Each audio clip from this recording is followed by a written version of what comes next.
confiar solo por la fe, solo en su palabra, solo en Cristo Rey. Sea la gloria por su eterno amor. Estamos en Génesis capítulo 50, ya casi concluyendo con la historia de este patriarca del pueblo de Israel, José. Y antes de ir a la lectura y la predicación de la palabra, vamos a tener una oración juntos. Señor, gracias por la vida de este hombre, de este hermano nuestro, José, por su testimonio, por su integridad, por su actitud delante de las pruebas muy duras, porque es un gran ejemplo para nosotros. Y gracias por lo que el Génesis describe más allá de la vida de José. Nos habla de nuestra confianza en el Señor Jesucristo y del Señor Jesús como nuestro Salvador, como aquel sobre el cual hemos de poner nuestros ojos. Te pedimos que una vez más en tu palabra y en esta mañana descubramos tu precioso Evangelio y nos abracemos a la cruz como nuestra única esperanza. Te ruego por todos los que estamos aquí, Señor, que tú hagas crecer en nosotros la fe, que tú quites de nosotros toda incredulidad, todo prejuicio, todo orgullo, y nos acerques con humildad y con un corazón quebrantado al único y gran Salvador, al Señor Jesucristo. En nombre del Señor Jesús. Amén. Estamos en Génesis 50, vamos a leer prácticamente todo el capítulo en esta mañana, dejaremos unos versículos para el domingo próximo, domingo de resurrección, en el cual tendremos el último sermón sobre la vida e historia de José, que será el número 17. No está hecho aposta, pero fueron 17 los años de José cuando salió de su casa, fueron 17 los años de Jacob en Egipto, y van a ser 17 los sermones sobre esta serie de José. Es una hermosa historia.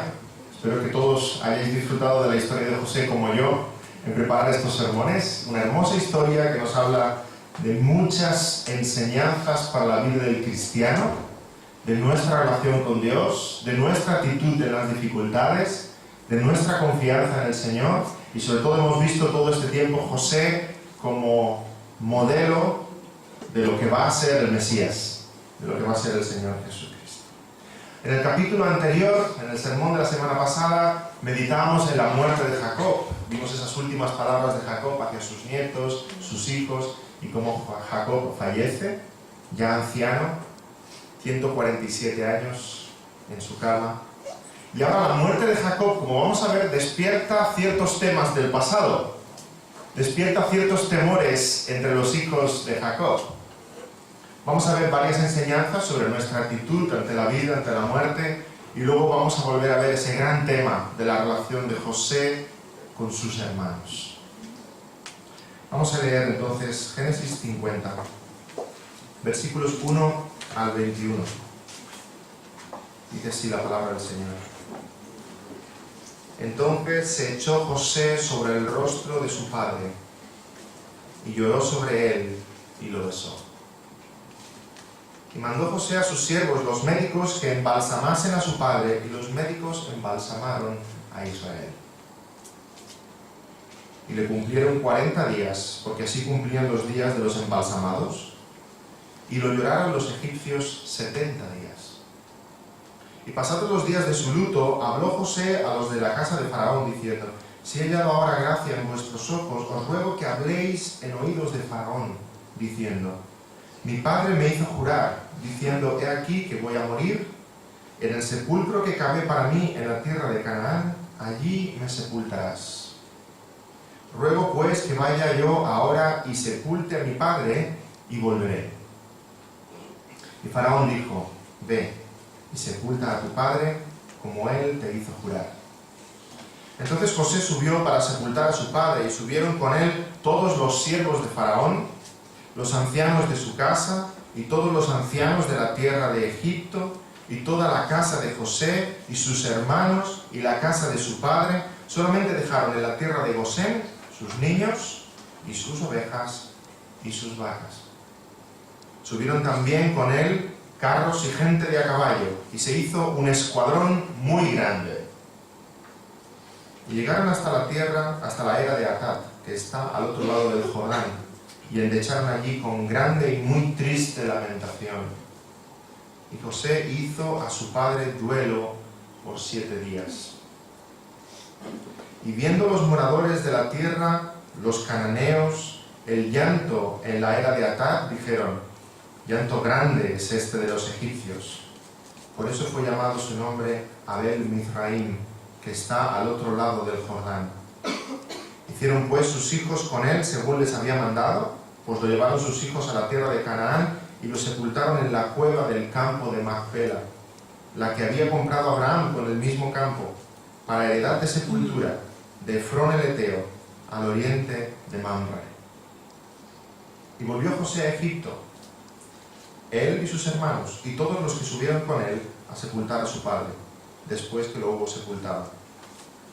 Viendo los hermanos de José que su padre era muerto, dijeron: quizá nos aborrecerá José y nos dará el pago de todo el mal que hicimos.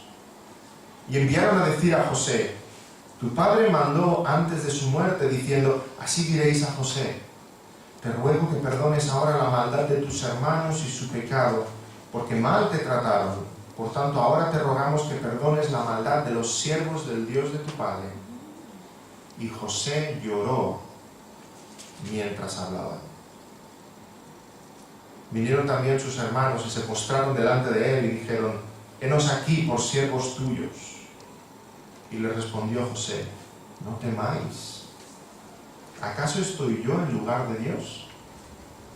Vosotros pensasteis mal contra mí, mas Dios lo encaminó a bien, para hacer lo que vemos hoy, para mantener en vida a mucho pueblo. Ahora pues, no tengáis miedo, yo os sustentaré a vosotros y a vuestros hijos. Así los consoló y les habló al corazón. Hasta aquí la lectura de la palabra del Señor. Empieza, después de la muerte de José, el capítulo anterior, empieza este capítulo con un entierro, con el lamento de José. Se nos dice que su padre fallece y José se echa sobre él, lo abraza y lo besa. Hay tristeza en el corazón de José, y es natural. Amaba a su padre. Todos nos sentimos tristes cuando alguien cercano nos deja, ¿verdad? Y se nos dice a continuación que mandó a sus médicos que lo embalsamaran. Era la costumbre de los egipcios embalsamar a los muertos, y lo hacían también, que aún tenemos momias hoy día de aquel entonces, ¿verdad? Los embalsamaban para conservar el cuerpo. Guardaron un tiempo de cuarentena. Dicen que se guardaban 40 días después de embalsamar un cadáver. Y luego los egipcios lloraron a Jacob 70 días. Fue un gran luto nacional.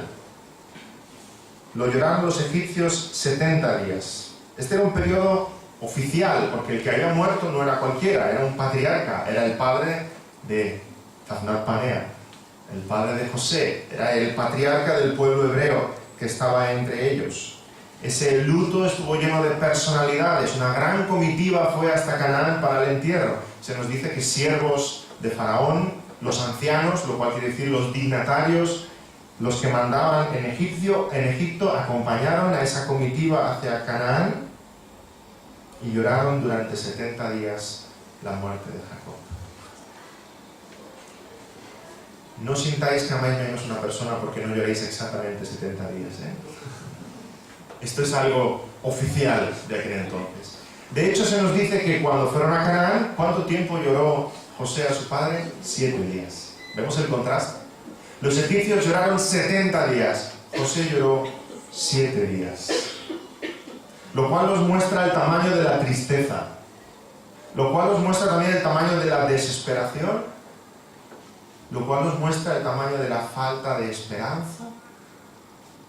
Y la Biblia nos recuerda muchas veces que nosotros no tenemos la misma tristeza que el mundo. Qué tristeza debía tener José al perder a su padre, pero saber que lo iba a volver a ver en la Jerusalén celestial. Qué tristeza tan diferente cuando despedimos a alguien en el Señor y sabemos que vamos a volvernos a ver delante del trono de la gracia.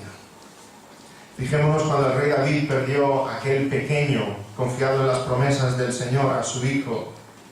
Dice que lloraba por la enfermedad de su hijo, el hijo de Betsabé.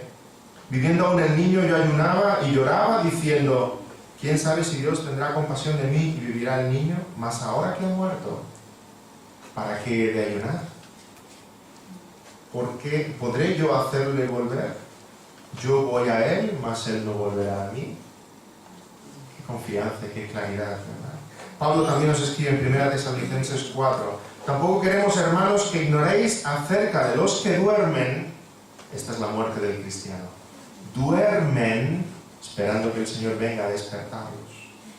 Para que no os entristezcáis como los que no tienen esperanza. Nuestra tristeza y nuestro lamento es otro, diferente al del mundo, que no tiene esperanza de volver a ver, de una vida después.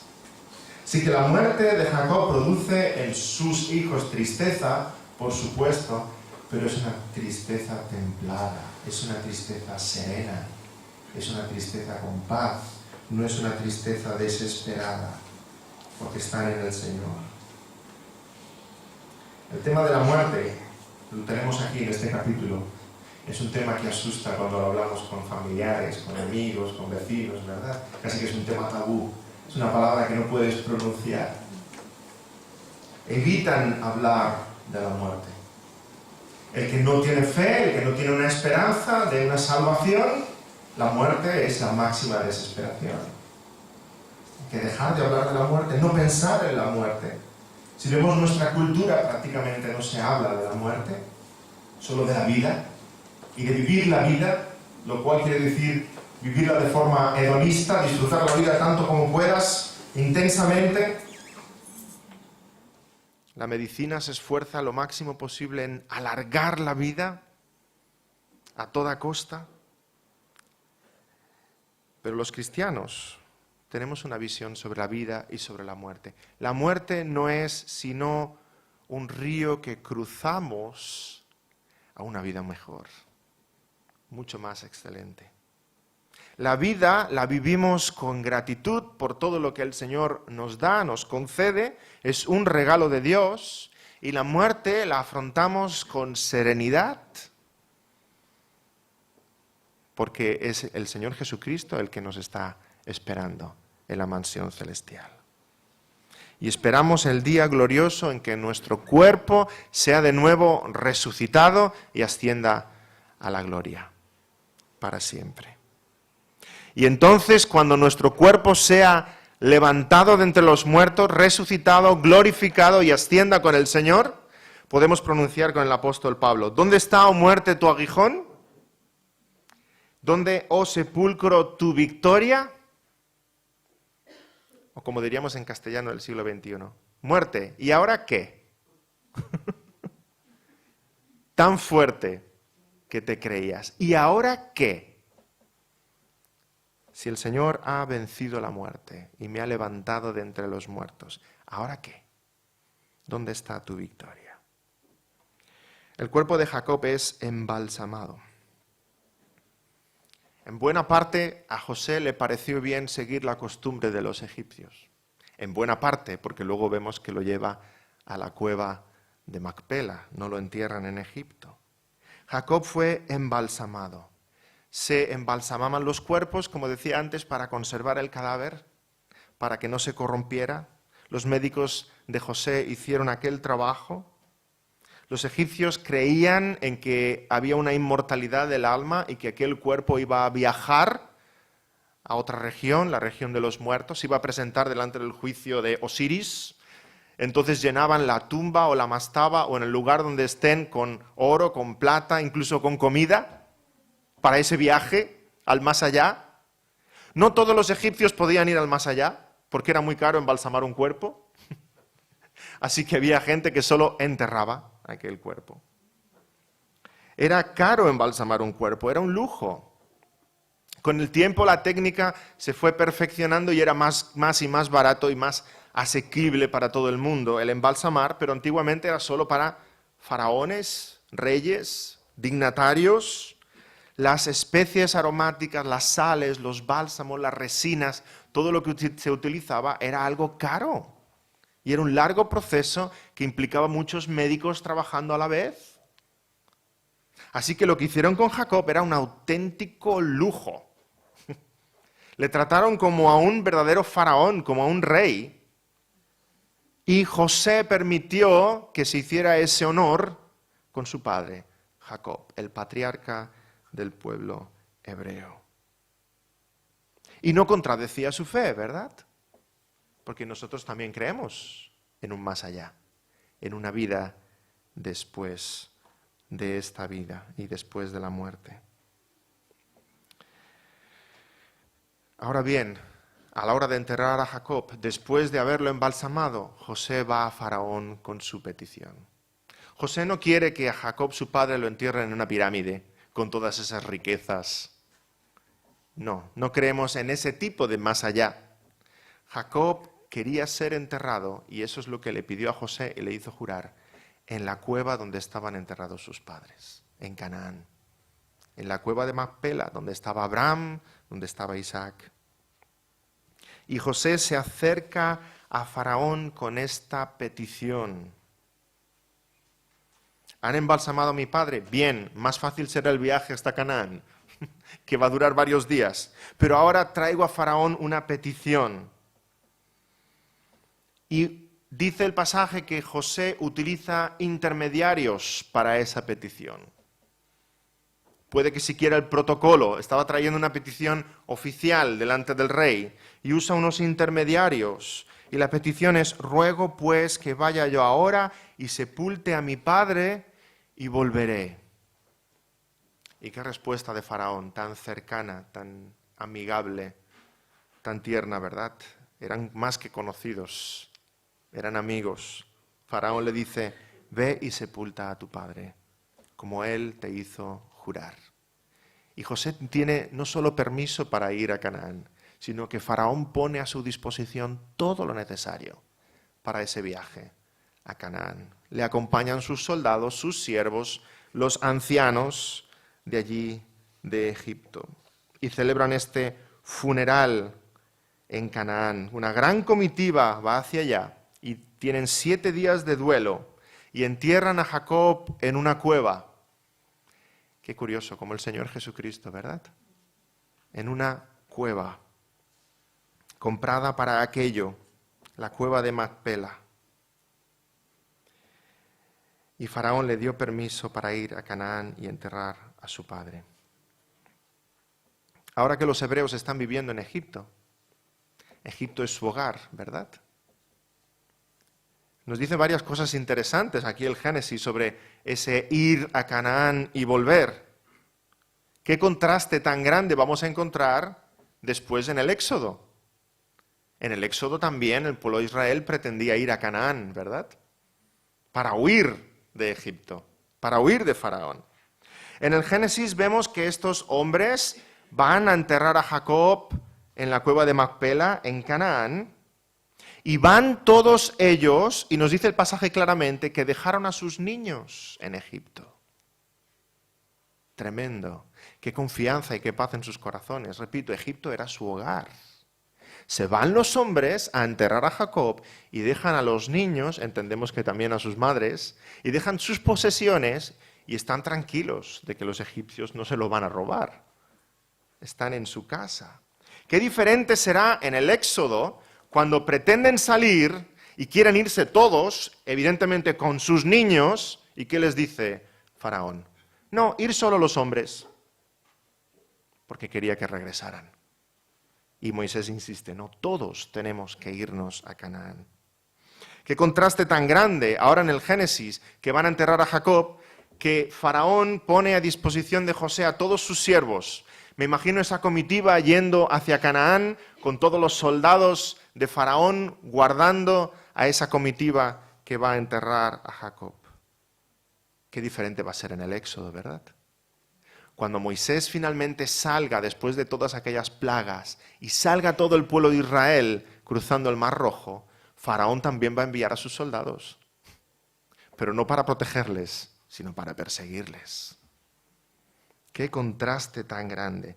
Las palabras de este faraón, el que conocía a José, ve y sepulta a tu padre.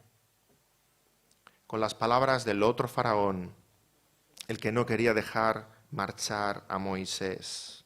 Yo no conozco a Jehová, ni tampoco dejaré ir a Israel. Y han pasado 400 años entre una situación y la otra. Al principio, aquí donde estamos, Egipto se muestra amigable. Egipto está contento de tener a José y de tener a los hebreos entre ellos. Egipto se muestra generoso, hospitalario, agradecido. Después de 400 años, todo cambia, ¿verdad? Egipto es Egipto.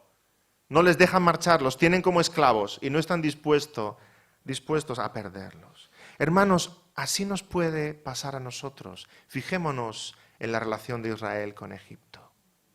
Al principio el mundo te ofrece todas sus promesas.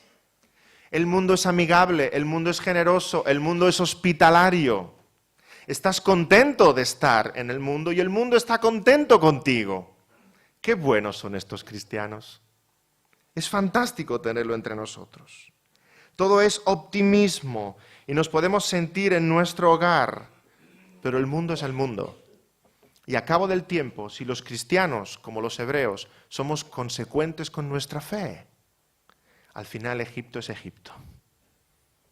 Nos quieren esclavizar, no nos quieren dejar libertad, nos quieren hacer servir. Y entonces es cuando el cristiano se lamenta y dice, ¿por qué me he metido en este berenjenal? ¿Por qué hice pacto con estos hombres en mis negocios? ¿Por qué me casé con este hombre o esta mujer que no es un creyente? Entonces es cuando el cristiano empieza a lamentarse. Al principio todo parecía de color de rosa, todo era optimismo, todo eran promesas, pero al cabo del tiempo, ahora me doy cuenta de que Egipto lo que quiere es atarme y no dejarme libertad. El mundo promete mucho y da poco. Cristo es el que promete y da lo que promete. Cristo y solamente Cristo.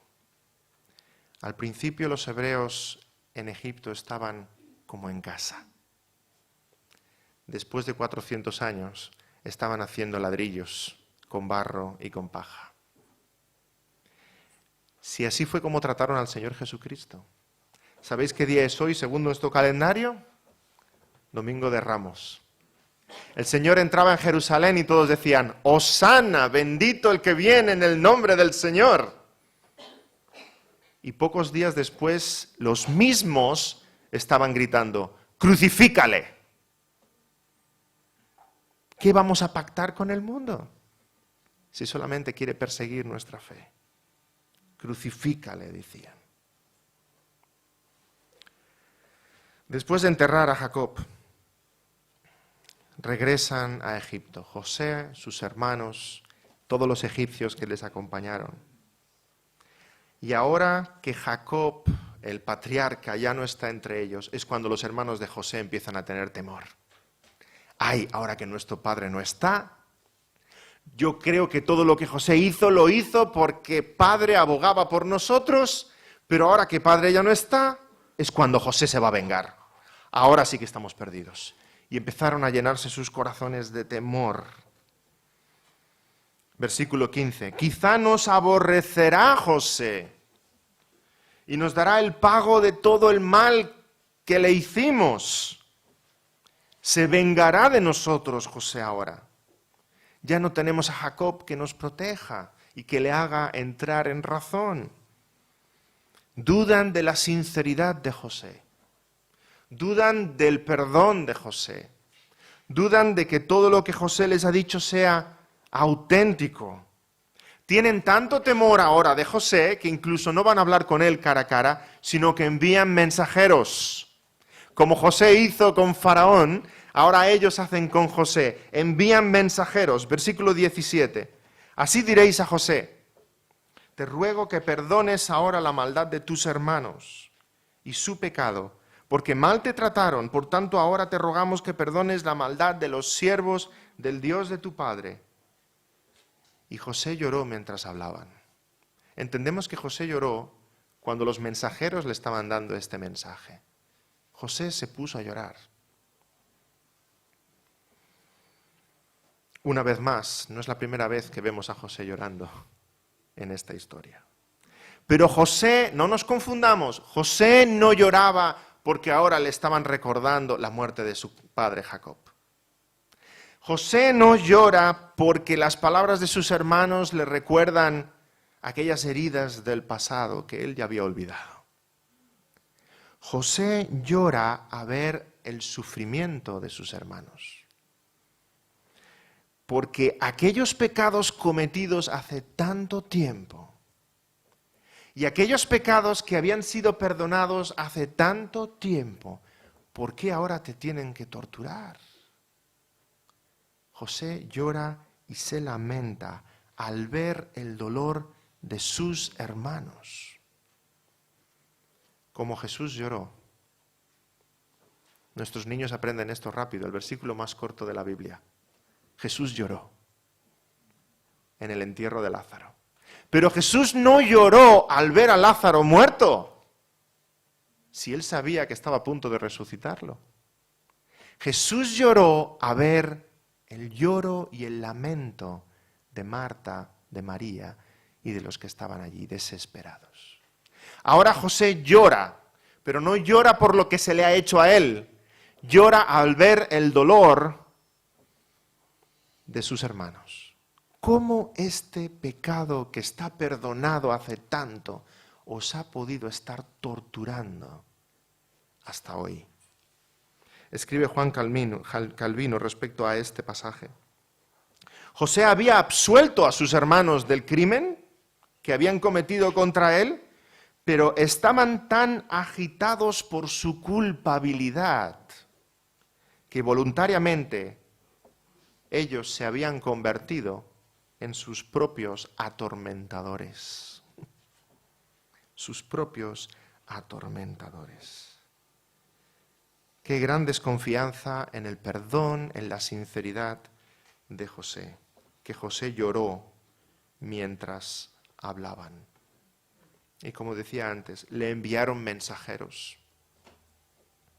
José es José, y él ya se reveló a ellos. Yo soy José, vuestro hermano. Ya no soy Zaphnath Panea, el gran gobernador de Egipto. Ahora soy José, vuestro hermano. Y sin embargo, ellos se llenan de temor y le envían mensajeros. ¿Cómo que mensajeros? Soy vuestro hermano, venid a mí a hablar conmigo, cara a cara. ¿Cómo me enviáis ahora mensajeros? Intermediarios. El hecho de enviar esos mensajeros con un mensaje para José llenó a José de profunda tristeza. ¿Tan lejos estáis de mí? ¿Tanto dudáis de mi perdón, de mi bondad para con vosotros? Apliquémonos la historia. No vayas a Cristo con intermediarios. Y a mí me da mucha tristeza ver el cristianismo de este país como usa continuamente de intermediarios para acercarse al Señor Jesucristo. Ya sea María, ya sean los santos, ya sean los sacerdotes. Si Jesús te ha dicho como José a sus hermanos, soy vuestro hermano y os perdono. Ven a Cristo. Ven a Cristo. ¿Por qué has de usar de mensajeros? ¿Tan lleno de temor está tu corazón? ¿Tanto dudas de su bondad, de su perdón y de su gracia que necesitas que alguien vaya adelante? Por si ha de caer su ira sobre alguien, caiga sobre el mensajero. Ves tú cara a cara al Señor Jesucristo y no dudes de su bondad. No dudes de su perdón. No dudes de su gracia. No dudes de su misericordia. ¿Te sientes tú con este temor de los hermanos de José? Ay, no sé si ir a Jesús. No sé si me ha perdonado. Es que yo las he hecho muy gordas, ¿eh? No sé si hay tanta bondad y tanta gracia en Él como para perdonarme.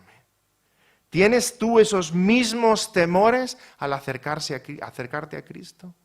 No sé si el Señor me va a castigar. Sí dice que me perdona, pero por si acaso, no sé si acercarme a Él. Pregúntate en primer lugar, ¿te has arrepentido de verdad? Porque puede que sea tu corazón el culpable de esos temores. ¿Te has arrepentido de verdad? ¿No te acercas al Señor con esa confianza y esa franqueza porque piensas que no hay sincero arrepentimiento en ti? Y si te has arrepentido de verdad, no dudes de su gracia. Acude a Cristo. José fue muy sincero cuando dijo, soy vuestro hermano y os perdono. Jesús fue muy sincero cuando te dijo, tus pecados te son perdonados. Ahora tú no dudes de Él, de su gracia y de su perdón. Leemos en 1 Juan 1:9 que si confesamos nuestros pecados, Él es fiel y justo para perdonarnos de nuestros pecados y limpiarnos de toda maldad. Da igual lo que tú hayas hecho. No pienses que tus pecados van a ser tan grandes que la sangre de Cristo no va a ser suficientemente poderosa como para limpiarlos. Bastaría una gota de la sangre de Cristo para limpiarte de toda tu maldad. No dudes de su capacidad, no dudes de su poder, no dudes de su sinceridad. Tan solo ven a Cristo, confiadamente. Su perdón es perfecto, su perdón es completo. Su perdón es maravilloso. En cierta ocasión escuché una historia, una anécdota, espero que no fuera verídica, para ilustrar este perdón completo de la gracia del Señor para con nosotros. Explica una anécdota que un amigo, voy a usar las ciudades de Nueva York y Barcelona, ¿sí? Pero un amigo en Nueva York invita a un amigo suyo en Barcelona a tomar un barco, un crucero, para ir con él. Y el amigo en Nueva York es muy rico y le paga el crucero. Aquel amigo contento sube al buque, es un buque precioso, sale de Barcelona hacia Nueva York. El viaje dura varios días, pero aquel hombre entonces, mientras está en el barco, se da cuenta de lo pobre que es y que se está muriendo de hambre. Y no tiene dinero ni para comprar nada en un restaurante, ni en una tienda, ni en ninguna parte. Así que se pasa todo el viaje mendigando dentro del barco, pidiendo limosna, buscando por las basuras. Incluso pide trabajo en un restaurante como camarero, pero le dicen, hombre, usted es un viajero, no podemos darle trabajo en el barco. Así que llega muerto de hambre a Nueva York, habiéndolo pasado muy mal, sin poder dormir. Y cuando llega su amigo le dice, ¿qué tal el viaje? Un barco precioso, ¿verdad? Y dice, sí, el barco era muy bonito, pero qué mal lo he pasado. Dice, hombre, ¿por qué? Pues porque he pasado un hambre, una inseguridad. Lo he pasado muy mal durante todo el viaje. Y su amigo le contesta, pero ¿por qué habías de pasar hambre si yo el viaje que compré para ti tenía todo incluido? Y este hombre no lo sabía. Podía haber entrado en todos los restaurantes, en todos los lugares. Todo estaba incluido en el viaje. José perdonó a sus hermanos, pero no era un perdón rácano, era un perdón con todo incluido. Podéis tener paz, podéis descansar. El Señor Jesucristo perdona tus pecados en la cruz del Calvario y es un perdón con todo incluido. ¿Por qué habías de pasarlo mal en la vida cristiana? ¿Por qué habías de dudar de su perdón, que es perfecto, que es completo, que es eterno, que es inagotable? Después del viaje de la vida cristiana, ¿quieres llegar al puerto de la ciudad celestial? Y verás que Jesús te recibe y te dirá, ¿qué tal el viaje que yo pagué por ti? Y tú le dirás, bien, Señor, el viaje de la vida cristiana estuvo bien. Fui bien acompañado, pero qué mal lo he pasado, ¿eh? Qué mal lo he pasado. He tenido temor, he tenido tristeza, he tenido angustia, he tenido dudas. Y Jesús te dirá, ¿pero por qué? Si el viaje que yo pagué por ti lo tenía todo incluido. ¿Por qué habías de pasarlo mal en la vida cristiana? ¿Es que, Señor, pensaba que no me habías perdonado del todo? Es que, Señor, recordaba mis errores del pasado y dudé de tu cuidado, de tu protección, de tu paz. El Señor te lo da todo incluido en el viaje de la vida cristiana. ¿Qué le dirás a Jesús cuando lo veas cara a cara? Llegarás al cielo y pensarás que aún tienes algo por pagar. Señor, aquí estoy, gracias por haberme invitado, pero ¿sabes? Ponme a hacer trabajos ahora en el cielo, porque sé que hice muchas cosas malas. Esa es la actitud de los hermanos de José para con él. Aquí estamos, versículo 18, henos aquí por siervos tuyos. Sabemos que hicimos muchas cosas malas contra ti. Esto es lo que el hijo pródigo le dijo a su padre cuando llegó a casa. Ya no soy digno de ser llamado tu hijo, hazme como uno de tus jornaleros. Esto es lo que le vas a decir tú a Jesús. Señor, llego al cielo, pero me puedes tener toda la eternidad barriendo el suelo. Jesús te dice, ven, siéntate a la mesa. Ha pagado tu salvación eterna y está todo incluido por su gracia y su misericordia con nosotros. José sabe muy bien lo que significa el perdón. Sus hermanos vienen con esta actitud temerosa delante de él y miremos la respuesta de José, versículo 19. No temáis. ¿Acaso estoy yo en lugar de Dios? No temáis. ¿Acaso estoy yo en lugar de Dios? ¿Os voy a hacer yo pagar algo que Dios ha perdonado? Yo no estoy en lugar de Dios. Versículo siguiente. Vosotros pensasteis mal contra mí, mas Dios lo encaminó a bien. Para hacer lo que vemos hoy, para mantener en vida a mucho pueblo.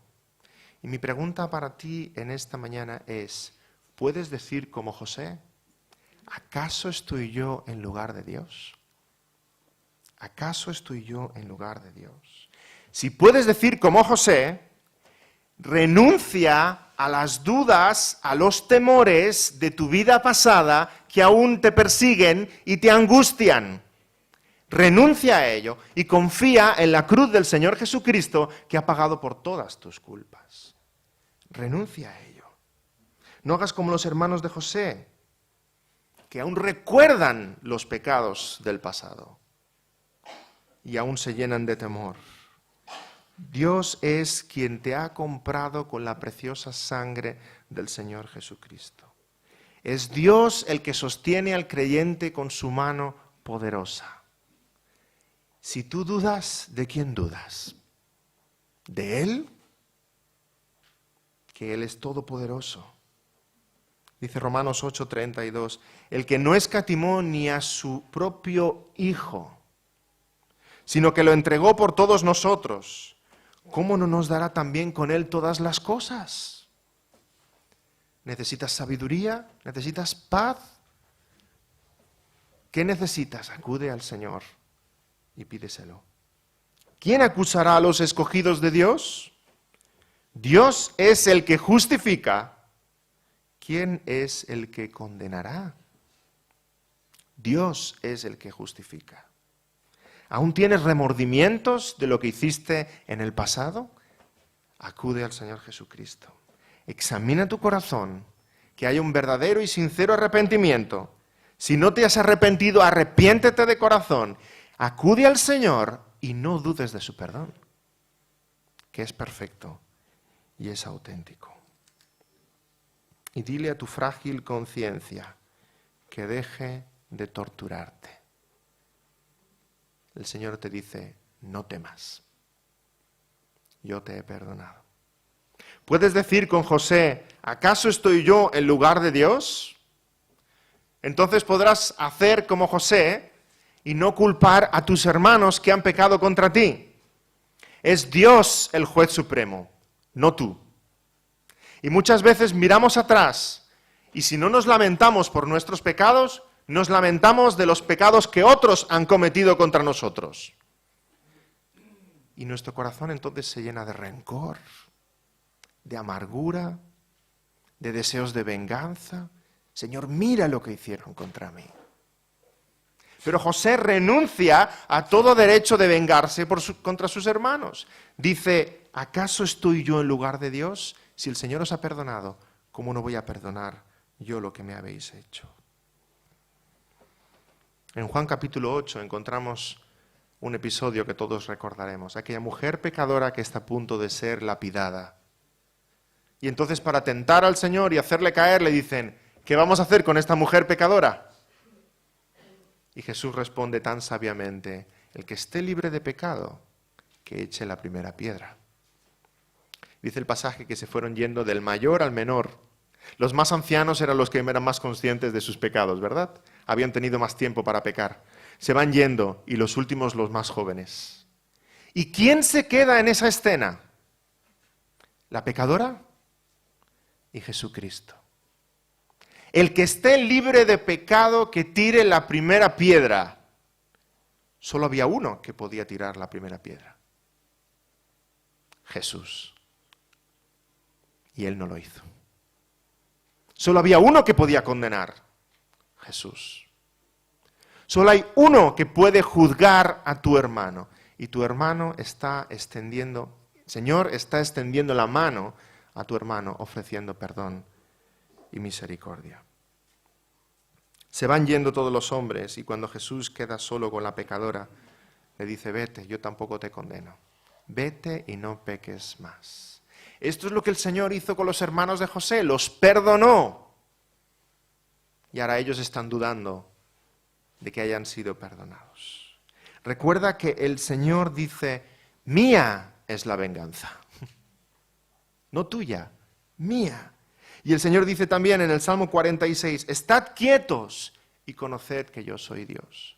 Así que si en verdad en tu corazón puedes decir, ¿acaso estoy yo en lugar de Dios? Renunciarás a todos los deseos de venganza, de amargura, de rencor, de las cosas del pasado y descansarás en el Señor. Él es el gran y soberano juez, no tú, ni yo. ¿Acaso estoy yo en lugar de Dios?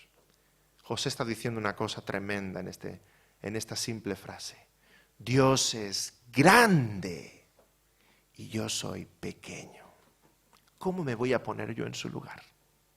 Reconoce, por tanto, tu pequeñez y la grandeza de Dios. Dios está en los cielos y tú estás en la tierra. Dios es grande y tú eres pequeño. Y como pequeños que somos, a mí me gusta usar esta comparación, somos como un pequeño caracol que va paseando por el bosque y se encuentra con una piedrecita y dice, ¡oh, qué gran montaña! Y Dios es como un águila que va volando por encima de la tierra y lo ve todo. Así es nuestra visión de las cosas. Y como que tú y yo somos pequeños como un caracol, muchas veces suceden muchas cosas que no entendemos. Y decimos, ¿en verdad el Señor está en control de esto? ¿En verdad el Señor es todopoderoso? ¿En verdad el Señor tendrá algún propósito? ¿Sabe Dios lo que está haciendo? Y nos llenamos de dudas. Y hay dudas cuando miramos a nuestro alrededor. Señor, ¿por qué a los malos les va bien? Señor, ¿por qué los que buscan la justicia y la rectitud sufren más? Señor, ¿vas a hacer algo? Hay dudas en nuestro corazón porque vemos poco. Pero podemos decir como el salmista, Salmo 56, en el día que temo, yo en ti confío.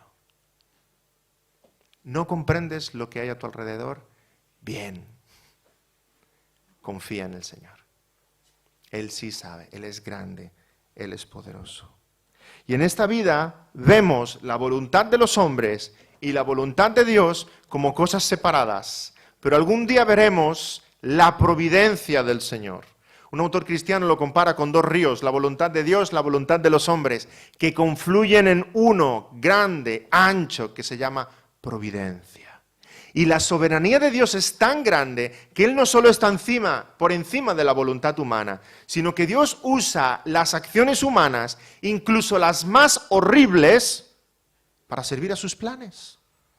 Dios es soberano por encima de todas las cosas. Leemos la Biblia en el libro de Daniel y Ciro el persa atacó Babilonia para conquistarla. Pero Dios le dijo a Belsasar de Babilonia, voy a traer juicio sobre ti. Dios usó un terrible rey para cumplir sus designios. Judas traicionó al Señor Jesucristo y tú y yo diríamos, ¡qué terrible! Si hubiéramos estado ahí, hubiéramos defendido al Señor como Pedro. Hubiéramos hecho todo lo posible para que el Señor Jesús no fuera a la cruz. Y sin embargo nos dice la palabra que Dios el Padre entregó a su Hijo para ser crucificado, usando la traición de Judas. Y aquí en el libro del Génesis vemos exactamente lo mismo con los hermanos de José. Los hermanos de José son responsables de sus actos. Los hermanos de José traicionan a su hermano, lo maltratan, lo venden como esclavo. Y sin embargo nos dice el pasaje repetidas veces que Dios llevó a José a Egipto. Difícil de comprender, ¿verdad? La providencia de Dios.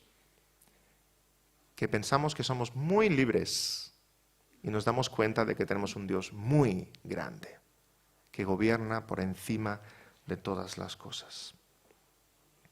Comenta el puritano John Flavel, que he estado leyendo esta semana, en uno de los pasajes, precisamente cita, hablando de la providencia de Dios, a José. Y dice así, cuán grandes bendiciones nos ha traído la providencia de aquellas cosas las cuales pensamos que nos traerían ruina y miseria.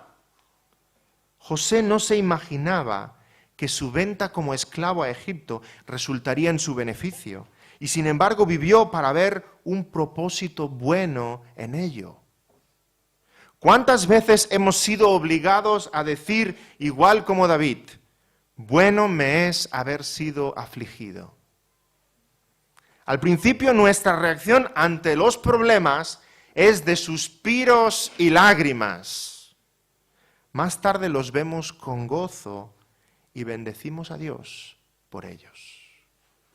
En el momento no comprendemos, no vemos, pero confiamos en un Dios santo y bueno y justo. Y dice la palabra que a los que a Dios aman, todo ayuda a bien.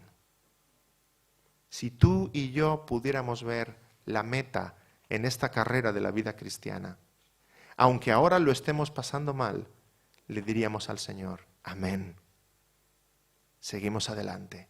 Tu plan, Señor, es mucho mejor que el mío. Adelante, adelante. Así explica José la providencia de Dios, tan sencillamente que nos maravilla. Versículo 20. Vosotros pensasteis mal contra mí, mas Dios lo encaminó a bien. Para hacer lo que vemos hoy, para mantener en vida a mucho pueblo. Querido hermano, querido amigo, la historia de José nos apunta a otra historia con mayúsculas, tremenda, asombrosa, que es la historia del Señor Jesucristo. El Señor Jesús desde la cruz pudiera bien decirnos, después de ver nuestra rebeldía, nuestra traición, nuestro pecado, pudiera bien decirnos las palabras de José, vosotros pensasteis mal contra mí, mas Dios lo encaminó a bien.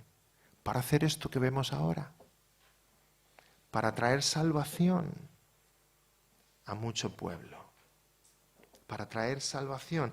En la cruz de Cristo nos encontramos con la providencia de Dios, que aunque pensamos mal contra el Señor Jesucristo, estaba en los planes y los designios de Dios, que esa cruz fuera nuestra bendición, nuestra salvación. Si solo viéramos la voluntad de los hombres, diríamos, ah, no, Pilato, qué malo, qué cobarde.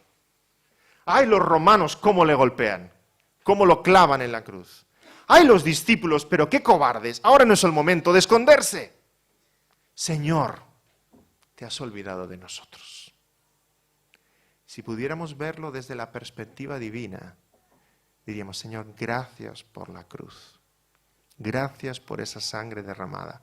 Gracias por tu perfecto plan, porque debía ser un cordero limpio y sin mancha el que debía pagar por nosotros. No podía ser de otra manera que nuestra deuda eterna fuese pagada. Aquel que era eterno debía pagar nuestra deuda eterna. Y en su sangre somos perdonados. Su perdón en la cruz es perfecto. No hagas como los hermanos de José. No estés lleno de temor.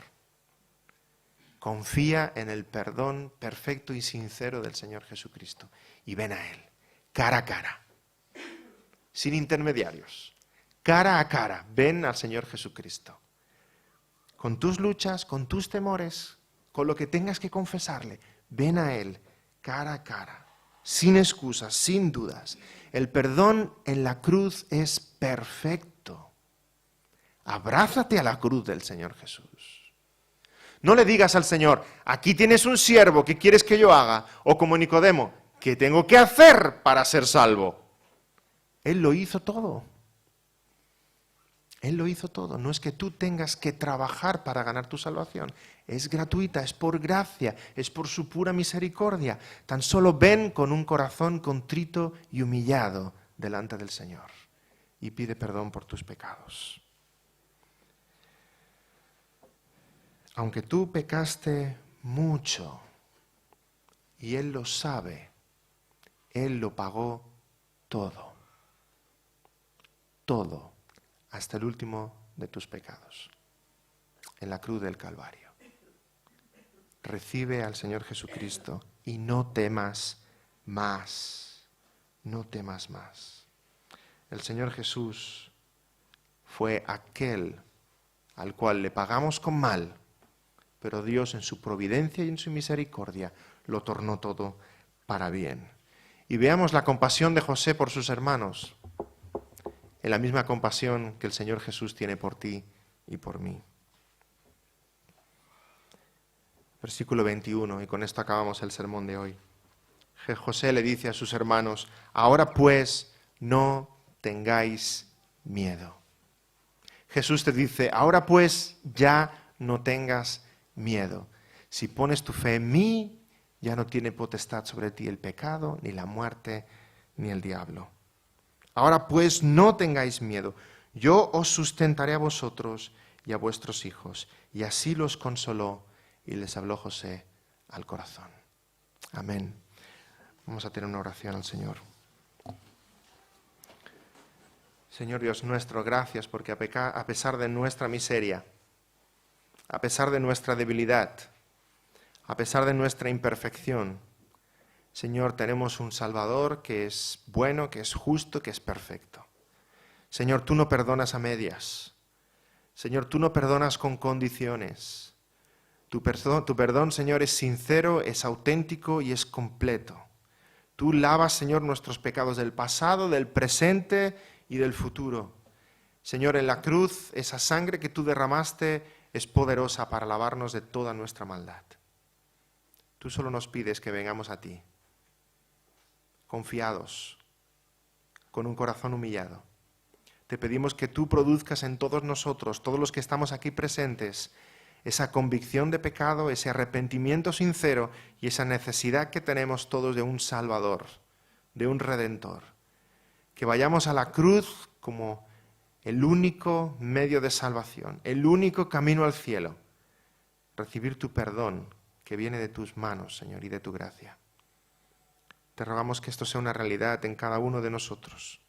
Que aquellos que no creen, crean, Señor, y tú produzcas en ellos esta convicción de pecado y esta necesidad de arrepentimiento. Que aquellos que creemos, creamos más y acudamos cada día a ti.